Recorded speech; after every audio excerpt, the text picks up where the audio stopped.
Censura, de segunda a sexta, 6 da tarde, na TV Brasil.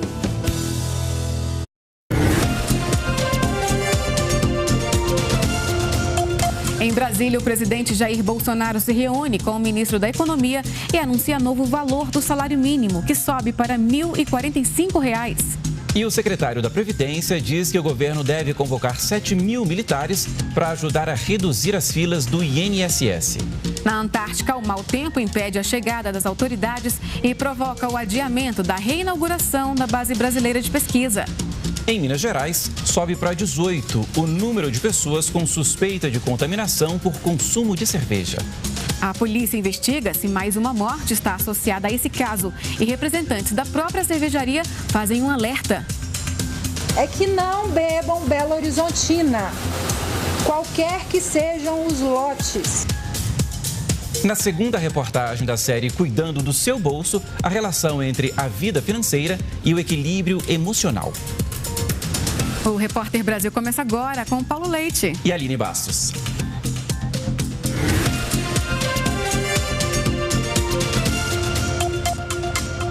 Boa noite. O presidente Jair Bolsonaro se reuniu hoje à tarde com o ministro da Economia, Paulo Guedes, e decidiu aumentar o valor do salário mínimo. A repórter Márcia Fernandes está no Palácio do Planalto e ao vivo tem os detalhes. Olá, Márcia, boa noite. Oi, Aline. Oi, Paulo. Boa noite para vocês. Boa noite para quem está em casa nos acompanhando. Olha, o reajuste do salário mínimo aumentou o salário mínimo de R$ 1.039 para R$ 1.045 a partir de fevereiro deste ano. O reajuste do salário mínimo que ocorreu no ano passado foi baseada numa inflação que foi superada. A inflação contada no ano passado foi de 4,1%, mas o INPC, que é o índice usado pelo governo para medir essa inflação, na verdade, resultou em 4,48%. Por isso, esse reajuste. O ministro da Economia, Paulo Guedes, ele falou que ainda não sabe de onde vai retirar a verba para poder pagar esse reajuste, que deve custar 2 bilhões e 300 milhões de reais para os cofres públicos, mas que o importante é que o presidente aceitou aumentar esse salário mínimo e, com isso, devolver ao salário mínimo o poder de compra que ele precisa, que o salário mínimo precisa. O presidente Jair Bolsonaro, ele explicou o motivo do aumento dessa inflação no final do ano passado. Vamos ver. Nós tivemos uma inflação atípica em dezembro, não esperava que fosse tão alta assim, mas foi em virtude basicamente da carne, e tínhamos que fazer com que o valor do salário mínimo fosse mantido. Então, ele passa via medida provisória de 1.039 para 1.045 a partir de 1º de fevereiro. Olha, e hoje o governo federal também anunciou numa portaria reajuste para os salários dos aposentados e pensionistas do INSS. Esse reajuste vai ser de 4,48%. E com isso, o novo teto do INSS aumenta e passa de R$ 5.839 para R$ 6.101. Aline e Paulo, voltamos com vocês. Obrigado, Marcinha. Obrigada, Márcia. E o governo anunciou a contratação de 7 mil militares da reserva para reforçar o atendimento nos postos do INSS e reduzir a fila de 1.300.000 processos que hoje estão parados. As medidas anunciadas vão fazer parte de um decreto que deverá ser publicado nos próximos dias.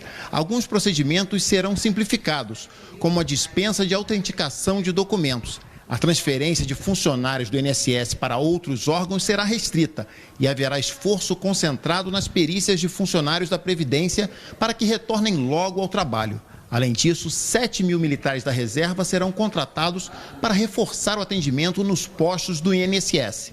A ideia é que esses militares eles possam ingressar no atendimento, nos postos de atendimento, para permitir que os profissionais, que os funcionários do INSS nos ajudem na análise dos documentos, né, dos processos e agilizem essa análise. Com essas ações que nós estamos propondo, a nossa expectativa é que ao longo do mês de março, quando elas começarão a ser implementadas na sua integralidade, porque após a publicação do decreto há um chamamento público, há uma seleção, há um treinamento.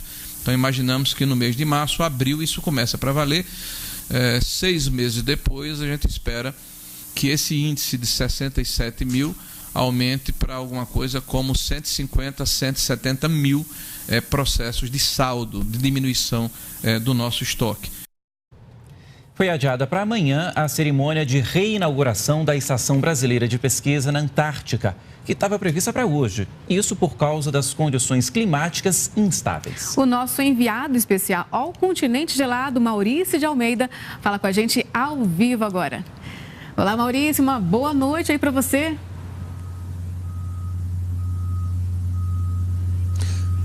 Olá, boa noite, Aline, boa noite, Paulo. Aqui na Antártica o tempo muda bastante. Hoje já fez sol, o céu já ficou encoberto por nuvens e justamente foram essas nuvens que impediram a decolagem do vice-presidente Hamilton Mourão de Punta Arenas, porque o aeroporto na base de Frei, que fica aqui na Antártica, estava fechado devido a esse mau tempo. Essa pista do aeroporto fica entre duas geleiras e quando as nuvens baixam bastante, fica impossível pousar no local e as decolagens em Punta Arenas não são autorizadas. Para amanhã, nós temos uma boa notícia. A previsão da meteorologia indica que o tempo deve ficar melhor. Agora há pouco eu conversei com o subchefe do Grupo Base do Brasil aqui na Antártica e ele informou que realmente existe essa boa previsão, mas fez uma ressalva. Aqui na Antártica, quem manda é a natureza.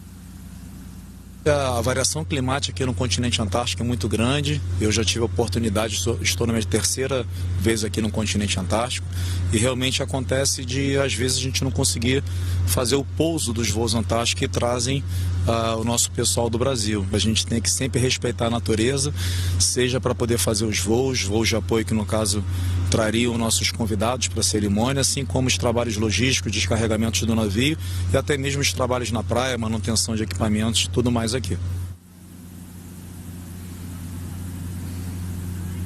Eu já posei nessa pista lá do aeroporto da base de Frei e sei que a aterrissagem é realmente bem complexa. Quem está aqui ao meu lado é a Tenente Jéssica Panicê, meteorologista da Marinha, e vai trazer as últimas informações sobre a previsão para amanhã. Será que vamos ter essa tão esperada inauguração, Tenente?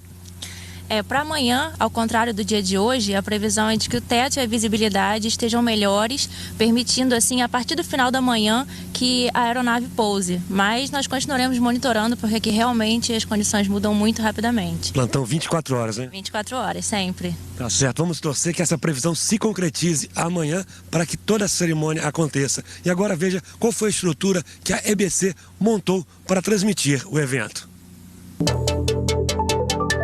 Os preparativos para mostrar ao vivo a cerimônia de reinauguração da Estação Comandante Ferraz começaram em novembro do ano passado, quando uma equipe do setor de operações foi à Antártica para analisar o local e montar o planejamento para a transmissão. De volta a Brasília, o material que ia ser utilizado no evento foi separado e embalado.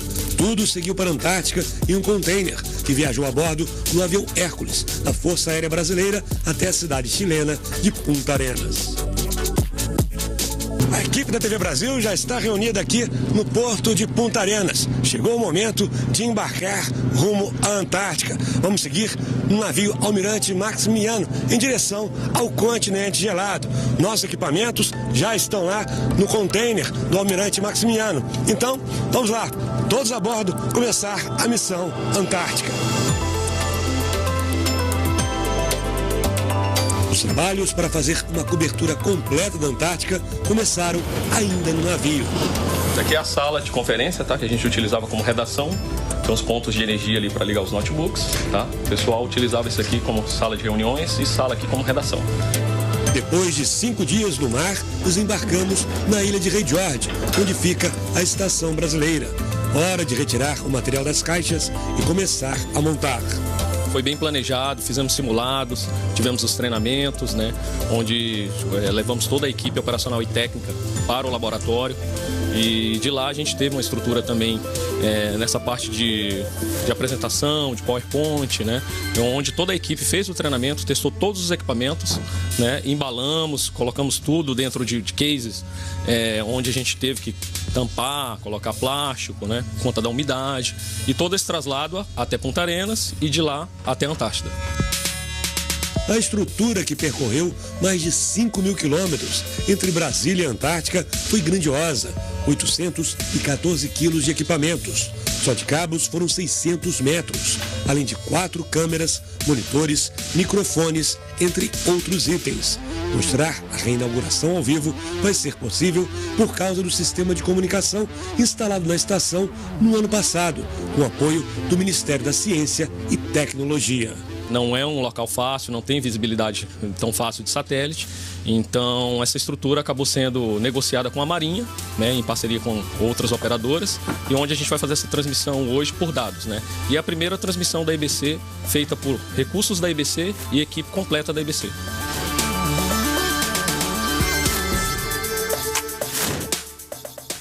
Os fundos constitucionais foram criados para reduzir as desigualdades entre as regiões Norte, Nordeste e Centro-Oeste e as regiões Sul e Sudeste do país. Para este ano, mais de 46 bilhões de reais estão disponíveis para investimentos em agricultura, turismo e infraestrutura. Esta escola no Distrito Federal comemora 50 anos este ano. A instituição tem 3 unidades com cerca de 5.600 alunos. E no processo de expansão, o Fundo Constitucional do Centro-Oeste foi um aliado. Construção de prédios, reforma e agora na instalação de uma usina de energia solar. Vale a pena, com certeza. Vamos dizer, as taxas são muito atrativas. É um processo, não é tão complexo e a operação fluiu numa boa, né, com os recursos liberados enquanto a gente executava a obra. O Fundo Constitucional do Centro-Oeste é uma ferramenta de apoio ao desenvolvimento de projetos e ações na região para impulsionar o crescimento econômico e social e reduzir as desigualdades. Este ano, o FCO, como é chamado, tem disponível 7,1 bilhões de reais. Mas não é só o Centro-Oeste que conta com esse recurso. Existem também os fundos constitucionais do Norte e do Nordeste. Criados em 1989, os fundos constitucionais hoje são os principais instrumentos de financiamento da Política Nacional de Desenvolvimento Regional. O Fundo Constitucional do Norte conta em 2020 com 9,9 bilhões de reais e o do Nordeste com 29,3 bilhões de reais.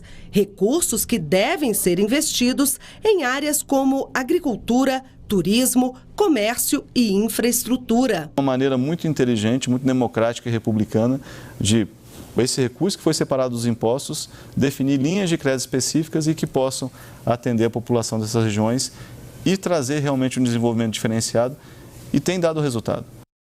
O governo aumentou a projeção de crescimento do Produto Interno Bruto, a soma de todas as riquezas do país, para 2,4% neste ano. E segundo o Ministério da Economia, os saques do FGTS e o Fundo de Garantia do Tempo de Serviço foram fundamentais para estimular a economia. A expectativa de crescimento da economia do país em 2020 passou de 2,32% para 2,40%.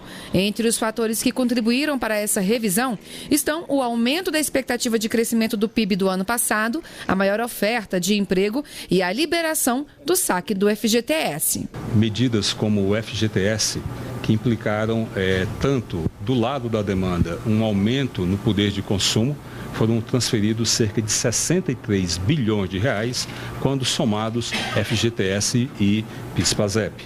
Ao mesmo tempo, nós temos uma expectativa de uso de recebíveis associados ao FGTS ligado ao saque aniversário, que vão impactar fortemente a economia em 2020. A política fiscal também foi apontada como um fator que contribuiu para a melhora das expectativas na economia. Medidas como a aprovação da nova Previdência e a reforma administrativa devem ajudar a controlar o crescimento da dívida pública. Houve também revisão na expectativa de inflação para este ano. O IPCA, índice que acompanha as variações de preço no comércio em produtos que afetam diretamente o bolso do consumidor, passou de 3,53% para 3,62%. Mas a previsão continua abaixo da meta central de 4% estipulada pelo governo. Estamos atentos a todos os movimentos que impliquem em pressões inflacionárias. No caso de preço de combustíveis, nós já tivemos até uma reação mais rápida do que antecipávamos em termos de reversão, de retorno aos dados anteriores.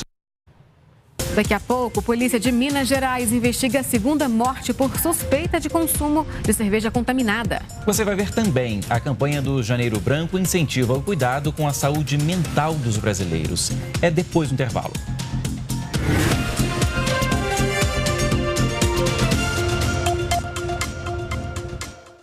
Copa Santiago de Futebol Juvenil. Hoje tem duelo de times gaúchos, São José e Grêmio. Ao vivo, 21h, aqui na TV Brasil. Pato no Tucupi. Acompanhamento, passeio de barco e muita natureza. Tutu de feijão. Harmoniza com arquitetura, museus e cachoeiras. Galinhada. Combina com trilhas e muita aventura. Peixe assado. Fica perfeito com praias e um passeio no centro histórico. Ah, churrasco. Vai bem com serras e cataratas. Deixe o sabor do Brasil levar você. Viaje. Ministério do Turismo, Governo Federal. Verão, para refrescar o corpo e a alma. Novos horários, nova programação na TV Brasil.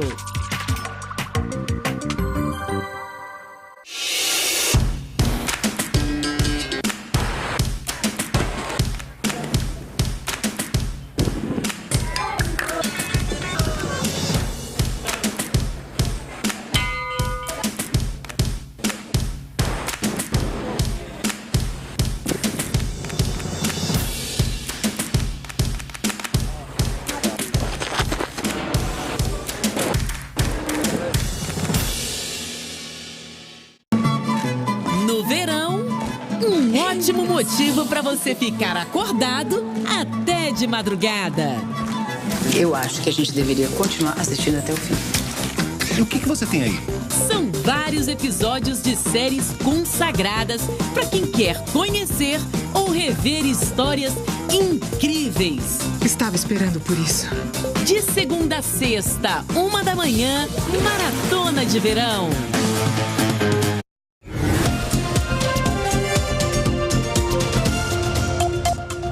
Esporte agora. Hoje é o dia do treinador de futebol. É o técnico, o professor. No ano passado, 2 deles se destacaram aqui no Brasil. 2 estrangeiros, por sinal. O português Jorge Jesus e o argentino Jorge Sampaoli. Neste ano, a chance de mais gringos brilharem é maior, viu? Afinal, cresceu o número de técnicos estrangeiros por aqui. Bom, quem é que explica isso pra gente é o nosso comentarista Sérgio de Bocage. Olá, Bocage. Oi, Bocage, boa noite para você. Já tem muito estrangeiro por aqui, tem outros chegando, né? Outros já chegaram e tem muito técnico brasileiro desempregado. Há uma supervalorização dos gringos por aqui?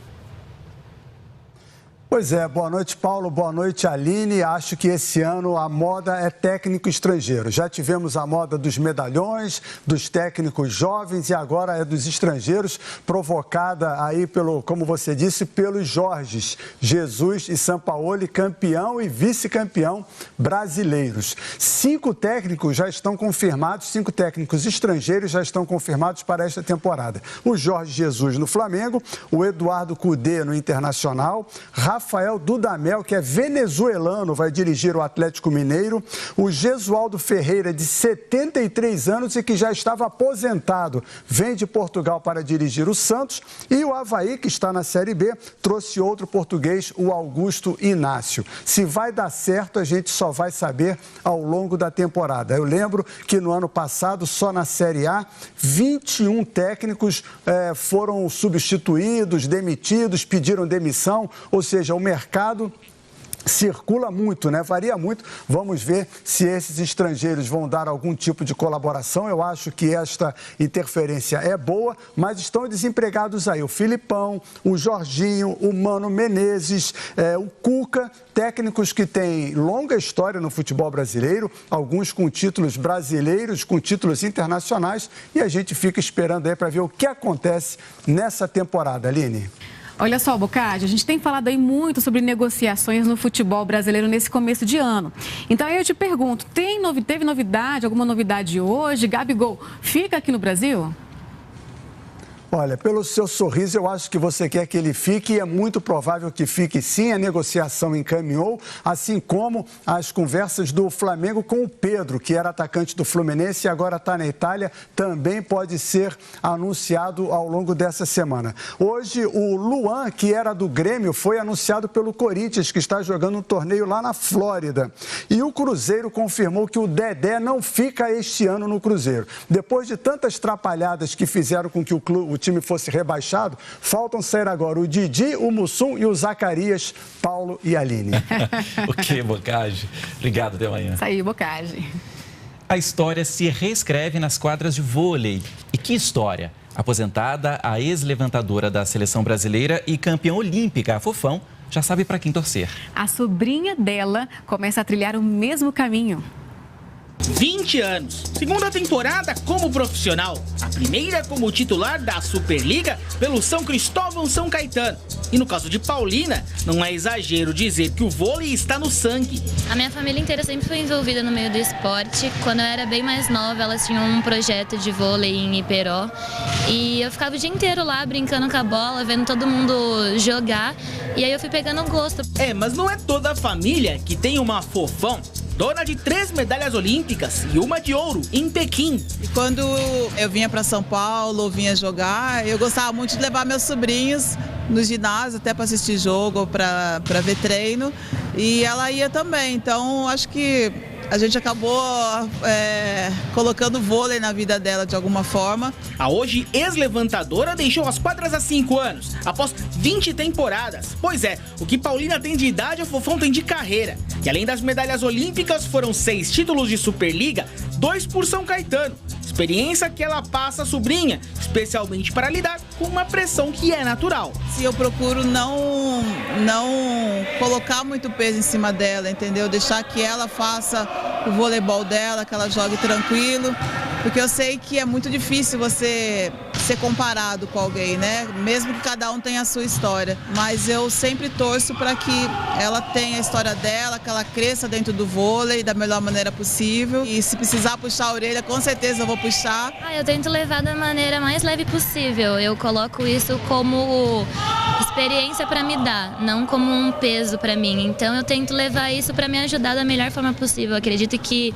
ela tenha muitas coisas para me ensinar. De fato elas são parecidas, mas e na quadra? Com a palavra o Fernando Gomes, técnico de Paulina e auxiliar de São Caetano quando a Fofão jogava por lá. É parecida assim, é quietinha, né, na dela ali, né, quando fala, né, mais individual do que praticamente no grupo. Mas fora já, né, fala bastante, assim, né? A família ajudou muito, então tem que aproveitar, tem que fazer para acontecer, né? A mesma São Caetano que projetou o Fofão para o voleibol é onde a sobrinha Paulina dá os primeiros passos, os primeiros toques na bola como jogadora profissional. A trajetória, por enquanto, pode até ser semelhante, mas já tem uma diferença grande entre elas. Paulina, que começou como ponteira, hoje é líbero, um pouco a contragosto da tia. Eu sempre gostei mais dessa parte de passar e de defender, só que teve um ano que eu pedi para virar líbero, que era onde eu achava que eu iria me encontrar melhor, e o meu técnico não deixou porque ele falou que ele precisava ainda de mim ali naquela posição. E aí no ano seguinte eu virei líbero, foi no meu segundo ano de infantil, e aí foi aonde eu me encontrei. Eu vi que ela tinha habilidade e tudo, uma boa passadora, e daí eu falei, ainda ela era nova, né, ainda tá, né, decidindo a posição dela, e depois de um tempo ela falou que queria ser líbero, aí eu falei, meu Deus, não, eu preciso fazer ela mudar de ideia. Aí eu tentei, levei ela comigo, falei com as meninas, fala pra ela, gente, que líbero só tá uma pancada. Tentei convencer, mas não teve jeito, né. Ainda no fundinho eu tenho um pouquinho de esperança, entendeu, que ela um dia, assim, até como eu também, né, eu não era levantadora, acabei improvisando, gostei e fui. E não é que isso quase aconteceu? O ano passado ela falou assim, Fernando, nós estávamos com 2 levantadoras, aí a levantadora quebrou a mão, ela falou assim, não, se vocês quiserem eu também vou lá e levanto. né? Eu falei assim, não, nós vamos, né, você já está aí na sua posição, meio consolidada, vamos seguir aí, né? Sabe que se você tivesse deixado ela virar levantadora naquele momento, você deixaria uma tia bem feliz, né? Ah, é? Não sabia que a tia ia tão feliz assim, não. A gente nunca sabe, a gente não pode falar que eu vou ser líbero pro resto da vida. Vai que em uma outra ocasião eu tenha que mudar de posição. A gente está aberto para o que daí vier. Já deu uma possibilidade. Já fiquei feliz. Em Minas Gerais, a polícia investiga se mais uma morte tem relação com a contaminação da cerveja Belo Horizontina. A Secretaria de Saúde da cidade de Pompéu confirmou hoje que uma mulher de 60 anos que morreu no fim do ano passado tinha sintomas da síndrome nefroneural. Se for confirmada, essa seria a segunda morte associada ao dietilenoglicol, uma substância usada no resfriamento dos tanques de cerveja. Além disso, 16 pessoas foram internadas no estado com sintomas da síndrome nefroneural, como insuficiência renal e paralisia facial. Hoje, uma das donas da cervejaria Baker, que produz a Belo Horizontina, fez um apelo aos consumidores. O que eu preciso agora, pessoal, e que eu estou pedindo, é que não bebam Belo Horizontina, qualquer que sejam os lotes. A Baker, como vocês estão vendo hoje, a gente está aberto, sempre esteve aberto a todas as investigações que estão sendo feitas. Ontem, a Polícia Mineira confirmou que um terceiro lote da cerveja está contaminado. Ao mesmo tempo, o Ministério da Agricultura mandou recolher todos os produtos da cervejaria fabricados entre outubro do ano passado e ontem. Segundo o Ministério, a medida tem o objetivo de preservar a saúde dos consumidores.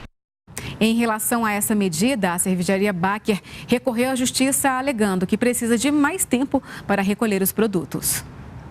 Cientistas da Universidade Federal do Rio de Janeiro estudam o comportamento de uma proteína relacionada a casos de câncer. A pesquisa pode levar a descobertas que ajudem em novos tratamentos para a doença. Foi nesse laboratório que os pesquisadores da UFRJ analisaram células vivas de pacientes que tiveram glioblastoma, um tumor no cérebro. O glioblastoma é uma doença, é um tumor no cérebro agressivo, invasivo e que tem uma baixa sobrevida. Ele por si só já é uma doença quase que intratável. Os cientistas analisaram o comportamento da proteína P53, que é abundante no corpo humano. Quando está funcionando normalmente, a P53 protege o DNA de alterações que podem dar origem a tumores. Mas quando sofre mutações, ela se torna nociva. Na mutação estudada, a P53 passa a formar aglomerados, em que várias proteínas P53 ficam juntas. A novidade é que isso torna o paciente resistente à quimioterapia. Nessa imagem é possível ver em verde os aglomerados de P53 em uma célula. O estudo levou 7 anos e agora foi publicado na iScience e foi financiado pelo CNPq, Conselho Nacional de Desenvolvimento Científico e Tecnológico, e pela Fundação de Amparo à Pesquisa do Estado do Rio de Janeiro. A descoberta pode ajudar no desenvolvimento de novas terapias para combater o glioblastoma e também outros tipos de câncer. Nós vemos que a P53 ela pode formar aglomerados em outros tipos de câncer, como câncer de mama, câncer de próstata e câncer de ovário. E nós tentamos buscar terapias que venham a intervir nesses agregados, criar novos medicamentos para impedir a formação desses agregados tóxicos de P53. Início de ano é época de fazer planos e muitas vezes lidar com a frustração de metas não cumpridas, né? Por isso, este mês foi escolhido para uma campanha de saúde mental. O objetivo do Janeiro Branco é chamar a atenção para temas como depressão e ansiedade. Tem mais ou menos 7 anos que Caroline começou a ficar muito agitada e nervosa toda vez que lidava com a sensação de perda.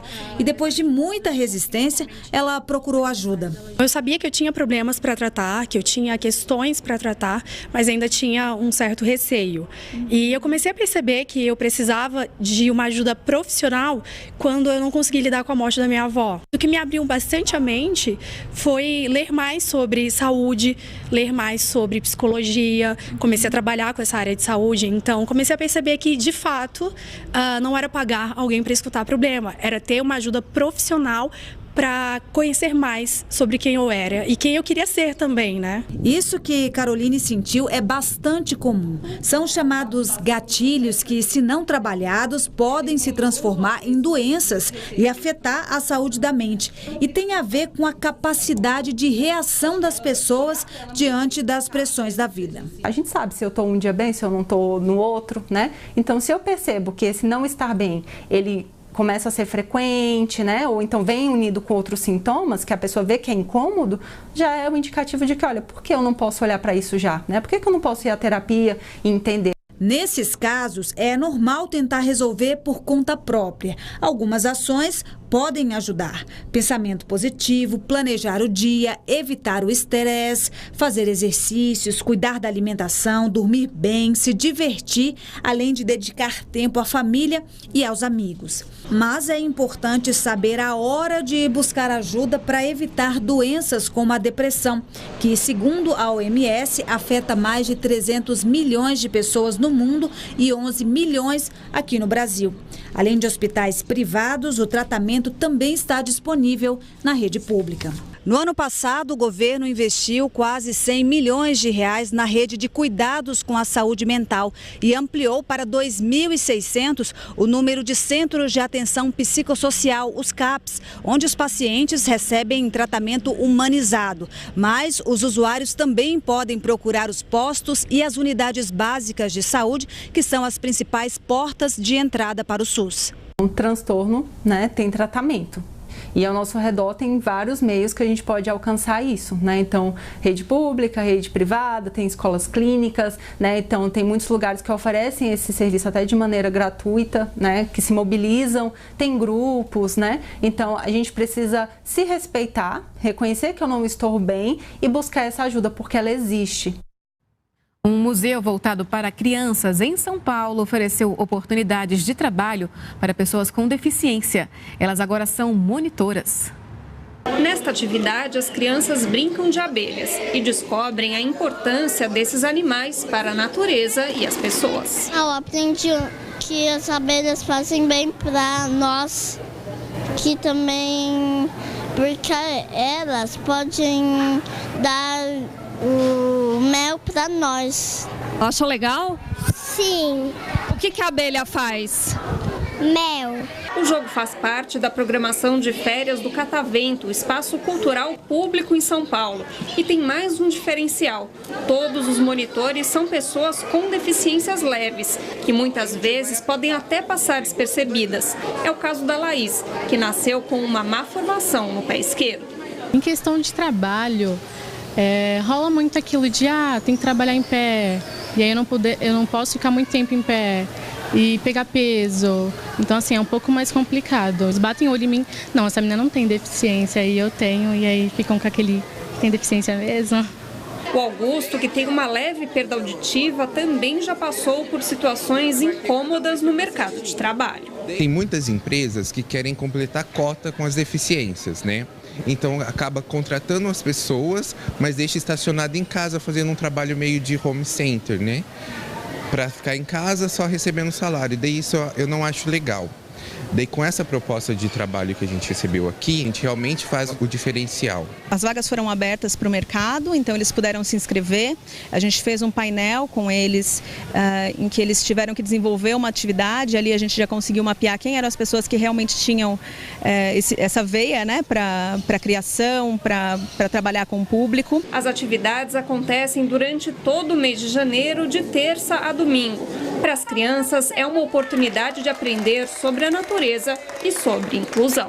Ele tem que aprender desde cedo a conviver com todo tipo de pessoa, né? Deficientes, e respeitar. Eu acho que o respeito é muito importante e começa desde cedo. A gente sempre vai indo conforme a gente pode, conforme as nossas limitações, então acaba sendo muito tranquilo e muito proveitoso. As crianças renovam nossas energias, elas não olham pra gente com um olhar diferente, como um de um adulto que sabe que a gente tem uma deficiência. A criança, todo mundo é igual, é muito legal.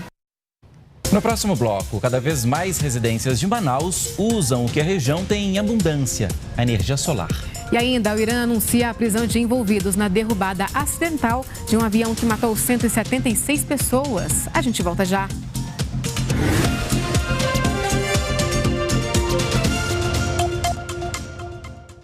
Fufuca é um bom sujeito. Arigatou gozaimashita. E essa confusão nem precisa de legenda. Quê?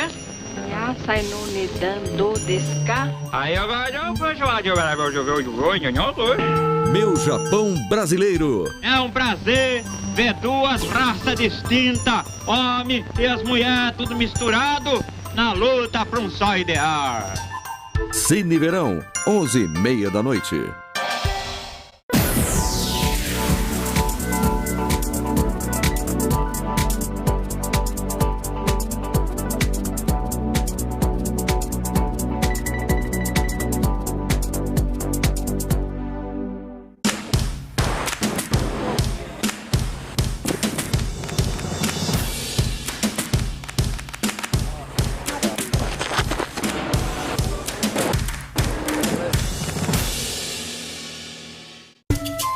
Suas manhãs têm muito mais Brasil, mais regionalismo e qualidade de vida, mais talento e conhecimento, mais história e sabedoria, muito mais riqueza.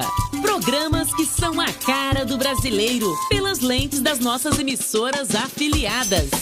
Mais Brasil, de segunda a sexta, 6 da manhã, na TV Brasil. Sem parar. É assim que a gente trabalha a todo vapor para fazer um programa cada dia melhor. É um lugar de muita liberdade. Com assuntos importantes e entrevistados especiais. Você é bonita do jeito que você é. Sem mesmice. Sempre com muitas novidades e, claro, com a sua participação pelas redes sociais. Sem censura, de segunda a sexta, 6 da tarde, na TV Brasil.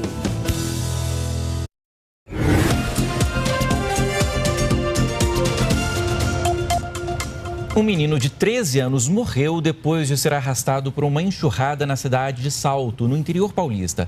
O garoto brincava ontem à tarde quando fortes chuvas começaram.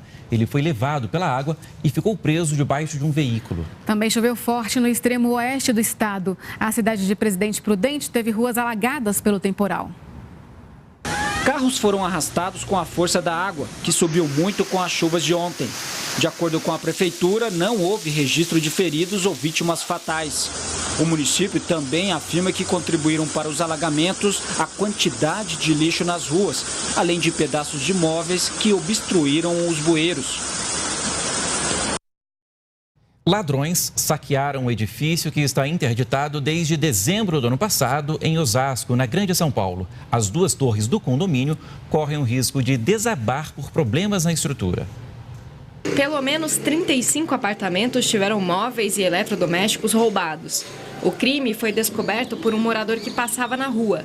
Ele viu a janela do apartamento dele aberta e entrou para verificar. Hoje, diversos moradores voltaram ao prédio com caminhões de mudança para retirar os pertences dos apartamentos. A Polícia Civil também esteve no local e vai investigar o caso. Em 11 de dezembro do ano passado, o Conselho Regional de Engenharia e Agronomia determinou a interdição do edifício residencial das Oliveiras por causa de rachaduras na estrutura do prédio.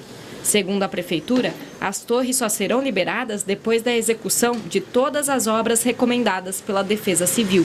Em nota, a Prefeitura de Osasco disse que a segurança do condomínio é responsabilidade dos moradores.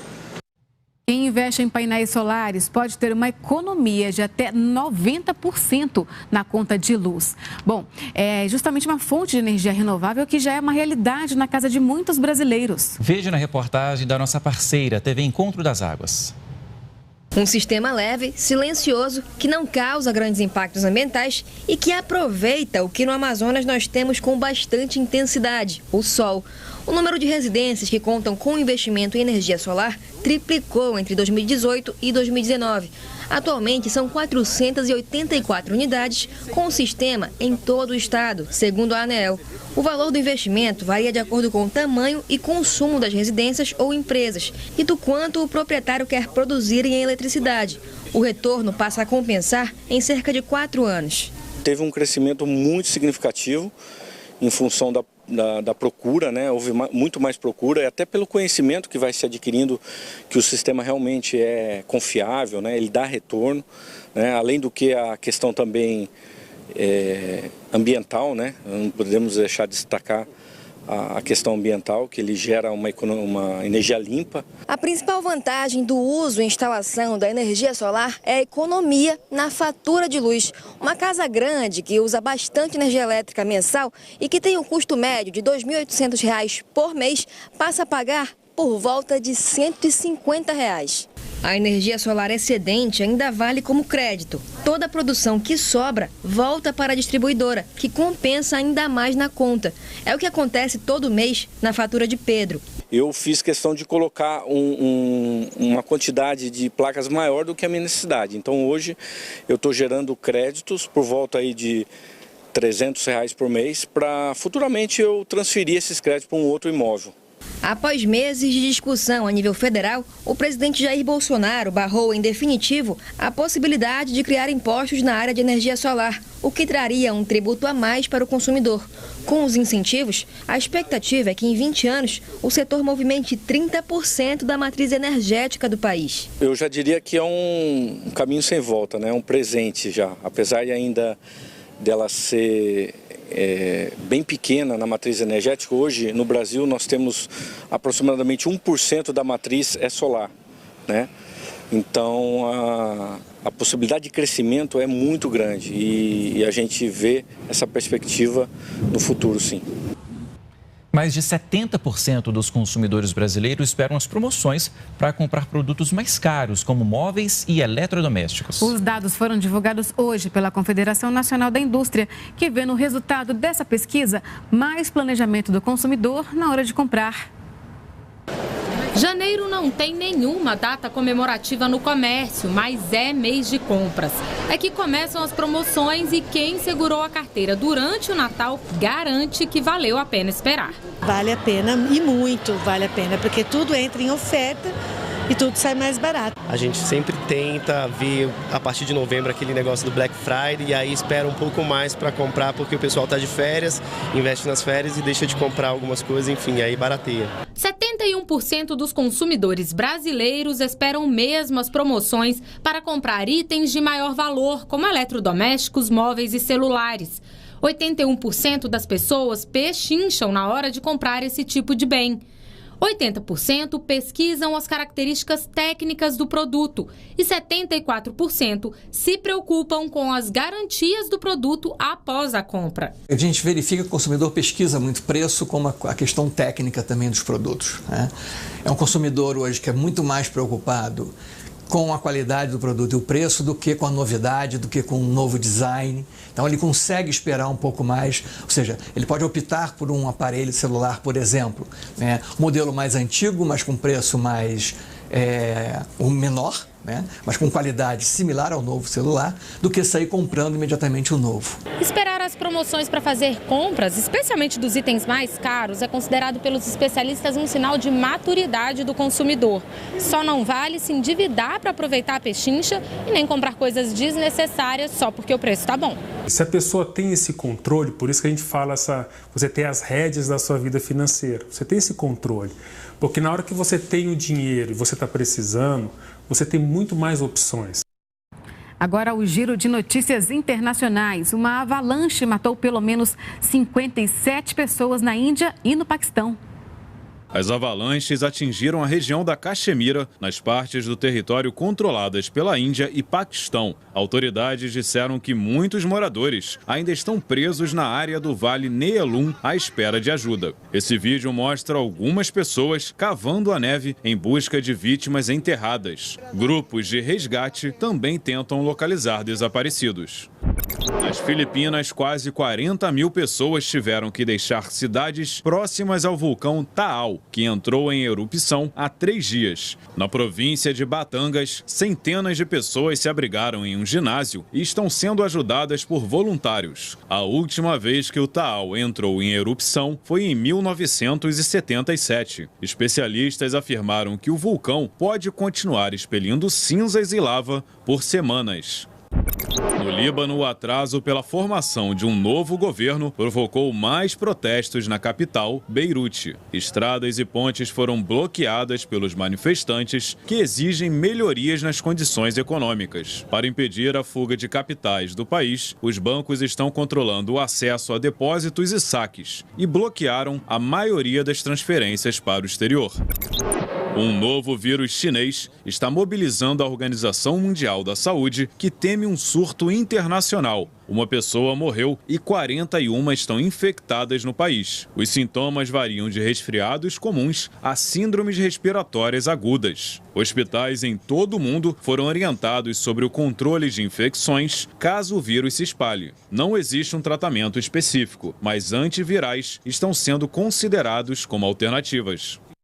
O Irã afirmou hoje que prendeu suspeitos de envolvimento na derrubada do avião de passageiros ucraniano. Hoje, manifestantes saíram mais uma vez às ruas em protesto contra o governo. Em mais um dia de manifestações no Irã, o presidente do país, Hassan Rouhani, fez um pronunciamento. Ele disse que a derrubada do avião foi um erro imperdoável e que o evento, considerado trágico, será devidamente investigado. O avião caiu depois de ser atingido por um míssil iraniano no dia 8. 176 pessoas morreram. O Irã alegou que estava em alerta após os Estados Unidos terem matado o general Qassem Soleimani dias antes. O assassinato do principal general iraniano causou temor de uma nova guerra entre os dois países, com tensões mútuas há anos, e fez com que o Irã anunciasse mais medidas contrárias ao acordo nuclear, assinado em 2015. Hoje, França, Alemanha e Reino Unido acionaram o mecanismo de resolução de disputas das Nações Unidas contra as violações cometidas pelo Irã ao acordo. Mas o diplomata responsável pela questão na ONU, Joseph Borrell, afirmou que o objetivo é retornar ao pleno funcionamento do acordo e não reativar as sanções contra Teherã. Daqui a pouco, quando o assunto é dívida, saúde financeira e emocional estão intimamente ligadas. O assunto aí da segunda reportagem da série Cuidando do Seu Bolso. E mais, uma feira do vinil em Porto Alegre mostra que as novas gerações herdaram dos pais o amor pelos discos. É depois do intervalo.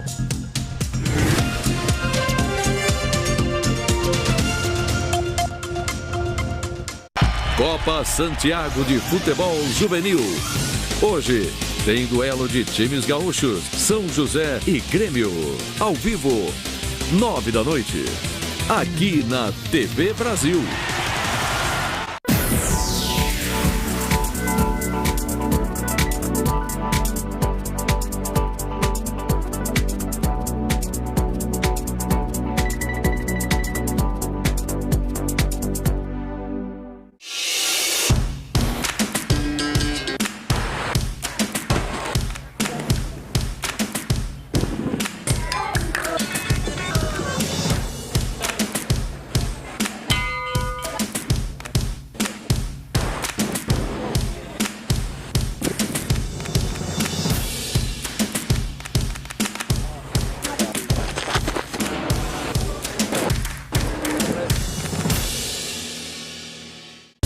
Na TV Brasil, novos horários para você ficar bem informado. De segunda a sexta, a sua tarde começa com um programa cultural e descontraído. Direto de São Paulo, Rio e de Brasília. As novidades do dia você vê aqui no Fique Ligado. Depois, grandes entrevistados, temas diversos, numa conversa sem censura. Os bastidores e novidades da nossa programação, web, rádio, agência e TV. Você fica por dentro de tudo que rola no EBC no Ar. Logo após, seja nas quadras, nas pistas ou nas piscinas. Onde tem esporte, tem estádio. Na sequência, o cenário econômico analisa os principais temas da economia. Agora, com mais tempo de duração, o Repórter Brasil traz as notícias do dia a dia com clareza e credibilidade. Muito mais informação na TV Brasil.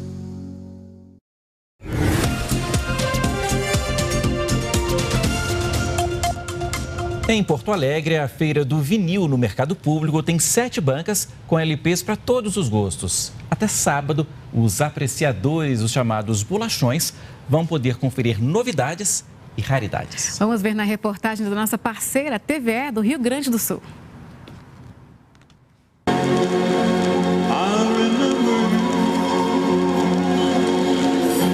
O chiado é característico e apreciado.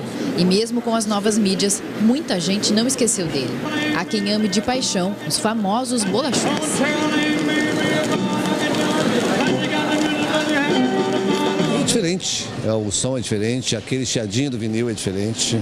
É lindo, é lindo. Eu sou apaixonado por isso. Eu sou adepto do streaming, mas eu prefiro muito mais o vinil. Existe uma coisa nostálgica ali, quando você põe ele para rodar, os estalos, a própria sujeira do disco. A tradicional Feira do Vinil no Mercado Público tem 7 bancas com LPs para todos os gostos. E claro, tem aqueles difíceis de encontrar. Esse aqui é o primeiro disco dos Mutantes. Também está nessa média de R$500 por aí. Colecionador mesmo. Até o pessoal mais jovem também já está agora, né, buscando os clássicos, né, os rock, MPB, tudo que é tipo de música, né?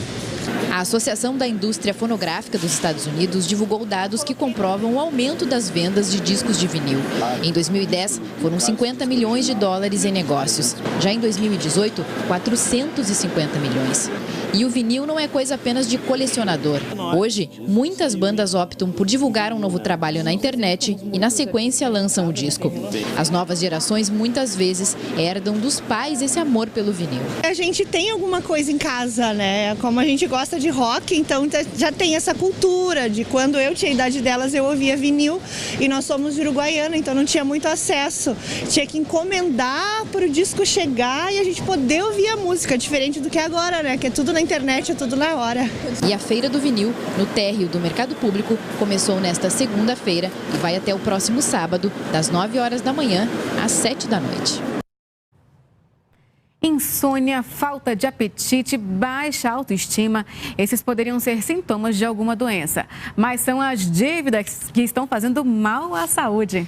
Na segunda reportagem da série Cuidando do Seu Bolso, você vai ver como a vida financeira e a emocional têm que estar equilibradas para que você faça as escolhas corretas e deixe de viver no limite.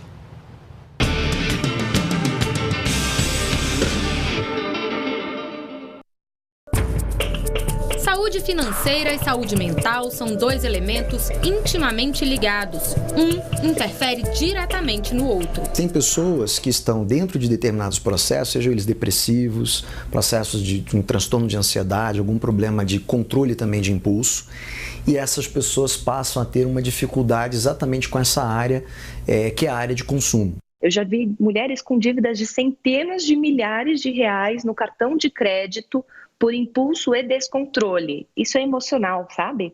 Já teve casos de pessoas que relataram problemas de depressão, pessoas que relataram problemas que foram demitidas porque não estavam mais conseguindo produzir, pessoas que relataram separação, divórcio por conta de problemas financeiros. Não é mera impressão. Um estudo mostra que a maior parte dos brasileiros endividados tem o sono afetado por causa das contas, a autoestima abalada, assim como o rendimento profissional e o apetite. Na vida da Sheila, os problemas financeiros sempre foram frequentes. Mesmo depois que entrou para o serviço público e alcançou estabilidade no emprego e bom salário, as dívidas continuaram se acumulando, até atingirem um nível insustentável. Não é consumo de roupa, não é consumo de bolsa, não é consumo nessa parte aí, está ajudando as pessoas. E isso, para mim, está dentro do meu coração, né? Se puder ajudar, eu ajudo. Só que isso eu posso ajudar, como eu aprendi aqui, quando eu não tiver dívida. É aquele perfil de pessoas que deixa de ajudar a sua própria casa para ajudar amigos, parentes ou terceiros. Ela quer ter uma aceitação, e ela abre mão de muitas coisas para ajudar as pessoas. Então, é um perfil gravíssimo, o amável, e está dentro também das armadilhas financeiras. Mesmo depois de fazer cursos sobre educação financeira, a Sheila não conseguia se organizar e cada vez que olhava para a planilha de gastos... É uma tristeza muito grande, é uma solidão, porque por mais que você tenha amigos, consultores, você está só e com aquele problema. Na hora de fazer escolhas, nós deveríamos seguir o modelo de uma pirâmide. Na base estão as nossas necessidades mais fundamentais, como alimentação e moradia. No meio, as nossas necessidades afetivas, como fazer parte de um grupo ou receber o carinho da família. No topo, as nossas opções ligadas às emoções, às nossas vontades.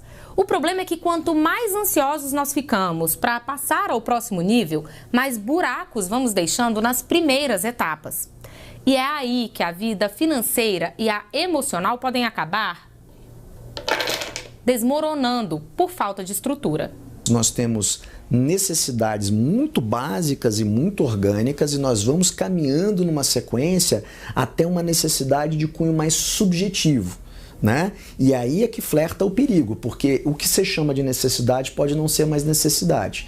Pode ser aquilo que o marketing implantou para você como necessidade, mas que é mera vontade. Pode ser aquilo que você entende que você precisa, mas você não precisa, você quer.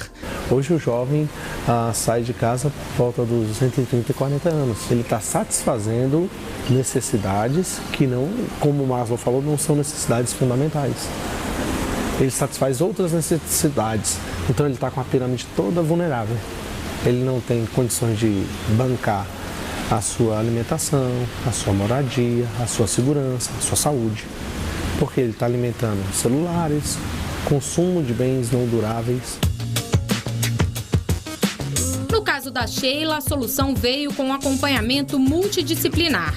Ao procurar o programa de superendividados do Tribunal de Justiça do Distrito Federal, ela começou a fazer terapia, ter orientação e ajuda para negociar as dívidas. A minha dívida, quando eu entrei aqui no Sejus, que era de 400 mil, parece que é uma das maiores. E hoje eu estou praticamente mostrando para ele que ficou bem reduzida. Hoje só tenho 3 financeiras e essas financeiras estão quase finalizando. A adesão tem que ser voluntária. A gente não pode forçar a pessoa a participar de um programa como esse. E então o primeiro passo é se reconhecer, né? Entender que precisa de ajuda e buscar os caminhos adequados. Algumas dicas dos especialistas podem ser úteis para quem está se sentindo sem saída. Não ignore as dívidas. Faça uma lista de todas elas e some o montante. Coloque as contas em ordem de importância, priorizando as obrigatórias como aluguel, água, luz e alimentação. Depois, passe para as que têm juros mais altos, como cartões e cheque especial. Por último, pague as pessoas físicas. Procure ajuda para negociar. Vários tribunais do país têm programas para superendividados com conciliação, orientação financeira e psicossocial. Algumas universidades também oferecem atendimento gratuito com um psicólogo, consultoria financeira e assessoria jurídica. O que é que você vai sentir quando você pagar a última? Eu vou comemorar! Eu não comemoro meu aniversário não, mas a dívida eu comemoro com toda certeza. Vai ser um lindo momento, né? Um lindo momento. Amanhã nós vamos falar sobre o endividamento dos idosos, que é o que mais cresce no país, e mostrar o bom exemplo de quem passou a vida usando o dinheiro da forma correta e agora, depois dos 60, aproveita os bons frutos. O Repórter Brasil de hoje termina aqui. Boa noite. Muito obrigada pela sua companhia, uma boa noite e até amanhã.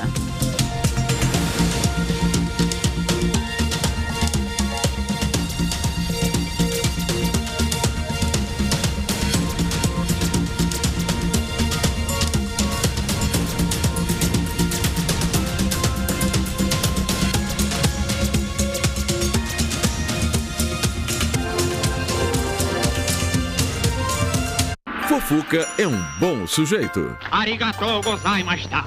E essa confusão nem precisa de legenda. Quê?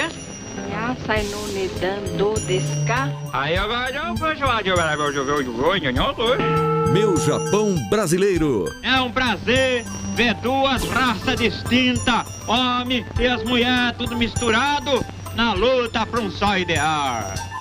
Cine Verão, 11h30 da noite. O Vitor sempre falava que queria ser doador de órgãos e eu apoiava. Nada prepara a gente para aquele momento de dor.